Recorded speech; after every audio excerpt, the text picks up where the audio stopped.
is just stick to the game plan that we've had all season. It worked all season. Yeah. So let's just go at it. We've got to play disciplined hockey. And nobody can touch us. Throw all that out of the window and get back to the disciplined hockey this Birmingham Bulls team is known for. Our guys are a lot quicker, a lot better, a lot more skilled. Their hands are unbelievable.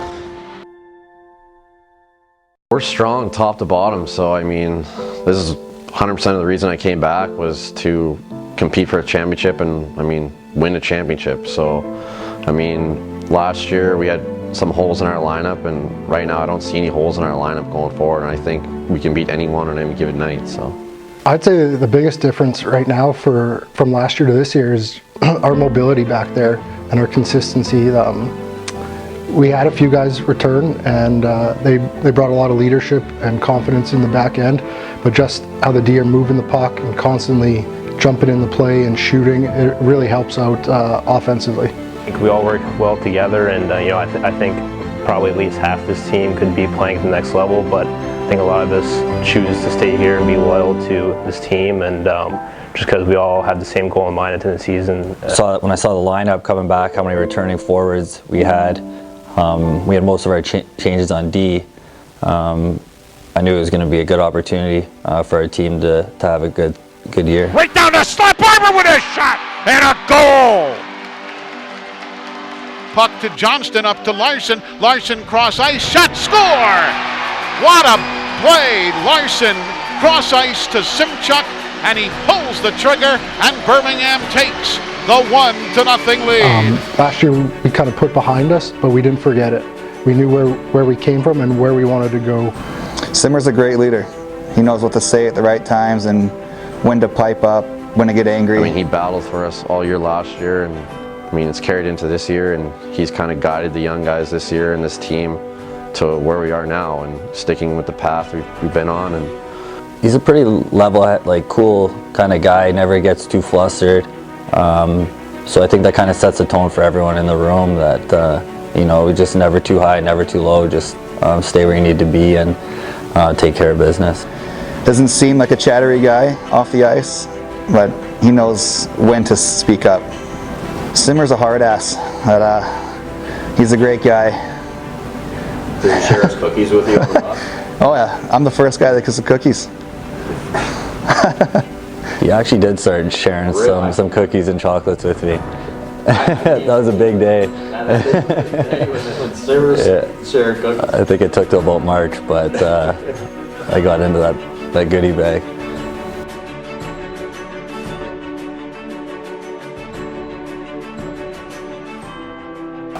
Yeah, there's definitely, with Harry and Jacob Barber, there's definitely a lot of talent between them two, and even Mike Davis on that line too. It's pretty dynamic.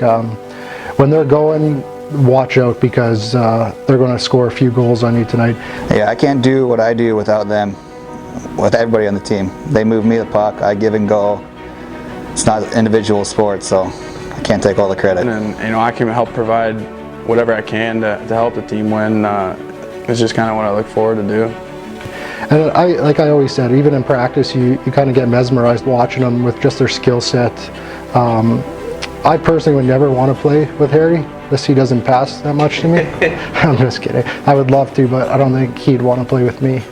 look at any line really we put on the ice. I mean, I think we have confidence in any one of those lines to score on every given night. I mean, a lot of the times it's Harry and Barb scoring, and then it's my line with Lars, and whether it's Simmer, whoever's playing with us, and then another night could be our third line that scores 3 or 4 goals that night and then win us the game. So, I mean, if you're going to win games in this league and win playoff games, everyone's got to contribute, and I think we have that. The difference from last year and this year is that we have a lot more offensive guys, and that kind of feeds into our with our forwards, who are very skilled as well. So, and then I think we all play well in front of Parksy and Seabass. Maverick, he's been unbelievable. Even last year, he was awesome for us. It's huge, especially in this league. You need a really good goalie, and going into playoffs, I think everyone on our team is pretty confident with with both goalies that we got. I think we all believe that he's not going to let a goal in every night. Like, I mean, he only lets in maybe 1 or 2 if he does, and he gets mad at himself for it. And the next night, more often than not, he gets a shutout. My eyes, hands down, best goalie in the league. So as a defenseman, someone blows by you, you turn around, you look in your net, and you got Maverick Park sitting in there. It makes you feel a little better. So he can steal the game, he can change the game, he can do a lot of things to the game. But right now, the year that Parksy's having a career year, and I couldn't be happy for the kid. He's worked for it, he deserves it. Every day he's taking shots, staying out long. Oh, it's a huge confidence booster. You know he's going to stop it every time. We just got to play our best in front of him. Hopefully we don't get his prime opportunity shots. So keep them all from the outside and we'll be good. When he comes on the bench doing the commercial break, TV break, whatever, he's very vocal, and he won't be shy or scared to tell you if you did something wrong, but also tell you if you did something good, and he'll keep you to keep it going. So he's such an impact player to have in the dressing room and on the ice.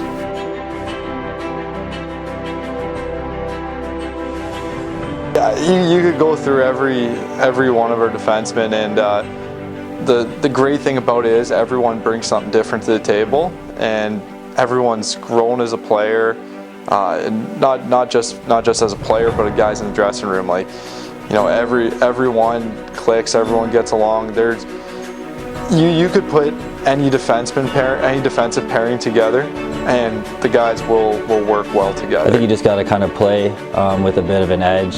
When I was younger, I kind of would struggle to keep it under control, but that's definitely something I've worked on. So you kind of play on that edge and don't be easy to play against. I mean, Opper, like, some days we'd have 4 defensemen back there. Opper would be playing 30-man night. Like, you know, he's not used to that coming from college where you have 7, 8 defensemen on the bench, and everyone's done what they have to make us successful. Transition from forward to D hasn't been the easiest. It's definitely, for me personally, it's a mindset. I'm trying to go out there and not let the other team score. I'm not necessarily worried about offense as much, but at the end of the day, I was just more happy to contribute and help the team in any way possible. Everyone on the team has bought into team toughness, blocking shots, battling in corners, battling in front of the net, the dirty areas, and everyone's worn their shots this year. Yeah, Dodger's another great presence in the locker room. He's a great guy in the back end for us, helps us out a lot, eats a lot of pills. He's a great guy. I mean, Tolsey, unreal guy. Like, solid defenseman, great guy in the dressing room. Same thing, Chris Field, solid defenseman, great guy in the room. Schmitzy, awesome guy. You know, the guy flies around the ice. He's an offensive threat, but he can play defense well too. I mean, Schmitzy, speaks for himself.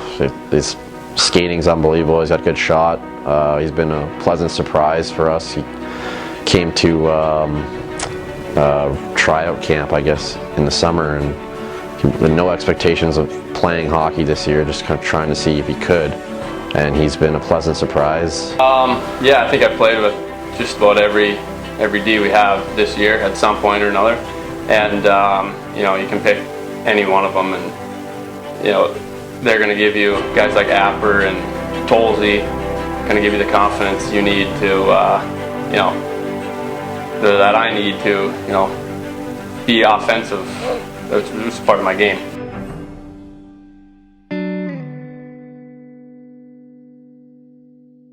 I discovered I had a lump on my testicle, and then I kind of let it go, and I shouldn't have, really. So that's a lesson can be learned if you know something's wrong and get it looked at. I went home over Christmas, see my family, and then when I was there, I went to the doctor, got an ultrasound, came back, played a couple games against Pensacola, and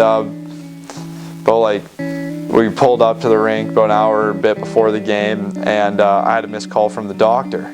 So right then, it was kind of in my head was, okay, something's wrong, and I started thinking the worst. And then we were on our way to Evansville. I finally got a hold of him, and he told me on the bus, he's like, hey, you got cancer, and we're almost 99% sure that's what it is. So that was a really tough day. Like I had a lot of emotions going on that day. I didn't say anything to any of the guys, not that I felt that I couldn't, but just because I know as a player what's going on in your head before a game, and you're focused on number one. And yeah, I didn't want guys losing their focus on the game because of what was going on with me, and that kind of helped me be able to just focus more on playing the game.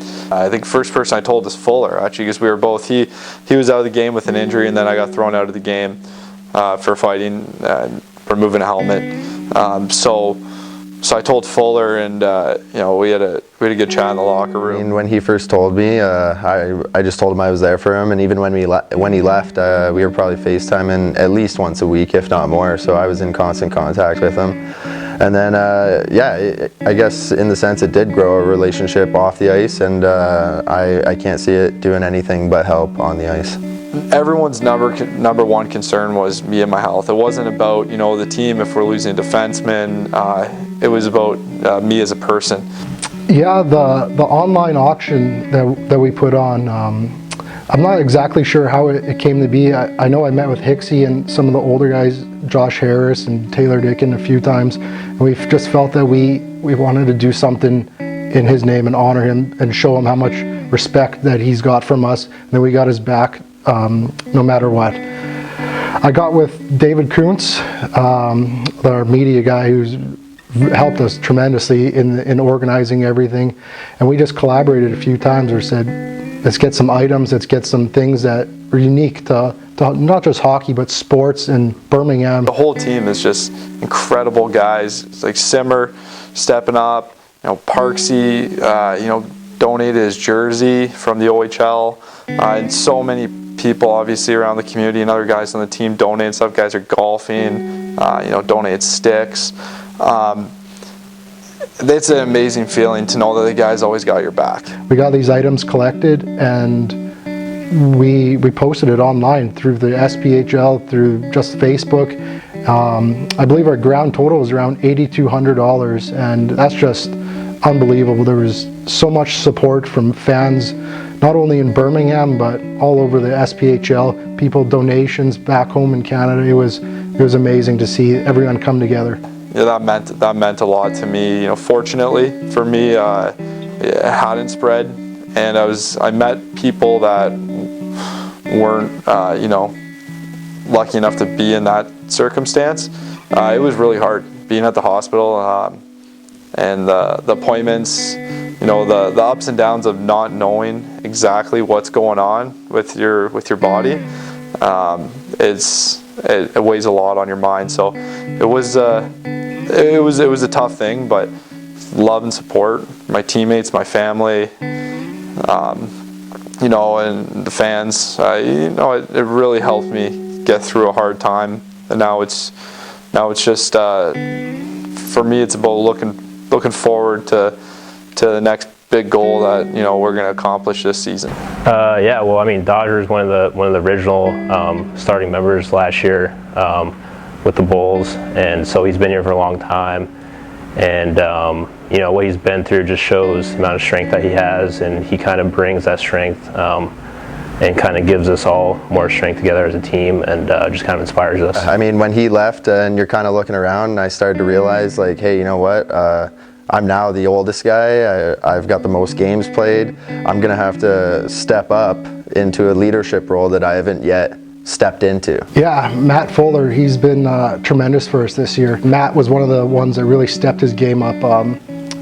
He never really took a night off. He was consistent across the board, so every night you knew what you were going to get from Matt Fuller, and he really helped us along when we were down numbers, and he controlled that back end for us. So at that point it was a little, you get nerves. I mean, I was like, all right, like last year I didn't even play every game, and now I'm going into, okay, I got to be the leader of this while some guys are out. So it was I think that might have been a turning point as well. So getting that leadership and taking advantage of that leadership, I think, kind of propelled my confidence in myself, saying, like, I can be this leader, and I know that I can be strong for other guys when they're not around. Yeah, having Dodger back in the lineup and back even just in the dressing room, has been awesome, unbelievable. We definitely missed him there for a short period of time, but we're very lucky and thankful that he was able to return.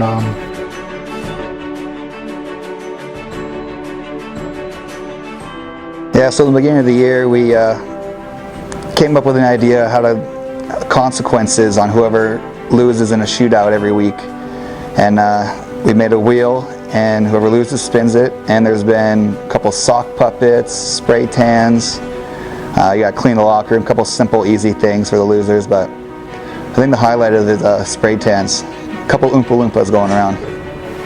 You know, his cocker was battling to score a goal there, and it was I think it was his first or second practice with us, so I didn't want to let him lose, and you know, had a bad vibe about us and our team. So I took it. I lost on purpose because I never lose a shootout, but I lost that time on purpose. So I spun the wheel and had to get a spray tan. So color is not really what I wanted, but I'll go with it.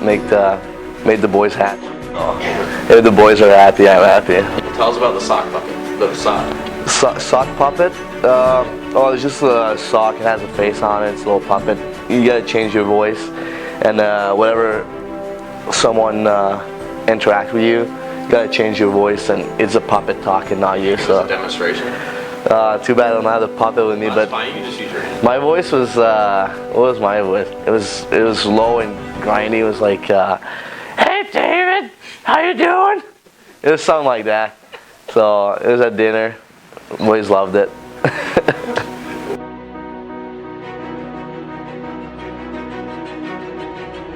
First week of training camp, I think it was the first day. The first day I got there, all the players had to meet with Jamie. So I got there, I dropped my hockey bag in the locker room, and I knew I had to meet with Jamie. So I saw both Garrett Johnston, he's no longer with us, but and Garrett Schmidt, they were both in the training room. So they were waiting. I didn't know who they were, but I introduced myself. I'm Casey, blah blah blah, and like quick introduction. And then whoever was in Jamie Hick's office ended up getting out. So I just got in, and that was the first thing. The first memory Schmitty had of me, so it wasn't a good one, but you just kind of cut him. I cut in front of him, and yeah. And then he found out your roommates. Yeah, and when he found out I was his roommate, I don't think he liked it very much. He thought it was kind of a douchebag or whatever. But you're my roommate. It was vice versa. He was like, hey, but yeah, I'm glad you're my roommate too. So it just turned out good. Right? He's a good guy, and I love him very much. So it just turned out very good for both of us, I think. Come up here and jump in with him. You want me to? Yeah, we can edit him. Come on. Want me to move? No, you're good. Stay right there. Want me to share a mic? I got that one. I'll pitch it.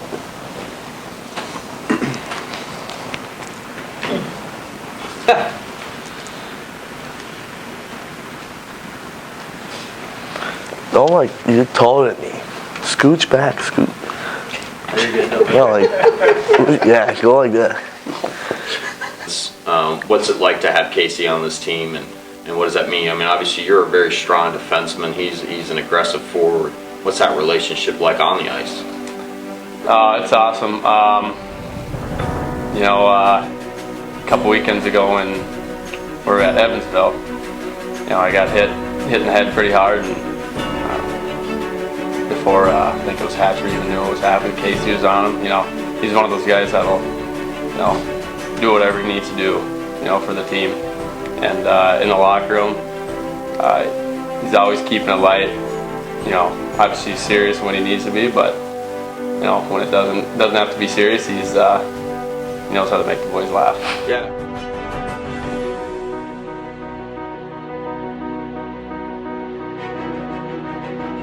I mean, pretty much the entire year we've had a really good, really strong fan base. We've had a lot of fans come out, and that just helps us, get fired up every night and play well. I love it. I love playing at home. Every night, the fans are loud. They're intense. I mean, they love hockey, and it's surprisingly in Alabama, right? Being from Canada, like fans loving hockey, but no, they've been nothing but great to us here, and you know, they've been great. The Booster Club's been awesome. You know, can't thank them enough for what they do, and you know, fans as well. So everybody in the community, what they do for us is amazing. We're truly grateful. Fans have been awesome ever since year one, first weekend, sold out the arena, and they've been supportive and ups and downs. They, I would say they're one of the most rowdy fans in the league. Every single night, every goal, they're just as excited for as the first one. So it's definitely, you know, the boys love playing at home, and we love winning at home for the fans. So it's been great. You guys have been awesome since the day I got here. Last year you guys rode it out with us, and we appreciated you. You guys stood by us the whole way. They treat me like family, and they're always there, anything that we need. And they come to every game, and they support us no matter what, and I just would really like to say thank you. And so it's amazing to have fans like this. I'll support you no matter what, win or lose. The thing I just want to say is thank you. Definitely, you guys are the sixth man on the ice. You guys are great, and even in the just community. The people of Birmingham have been absolutely phenomenal, the way that we get treated in the public, and we couldn't do what we do without them, so thank you.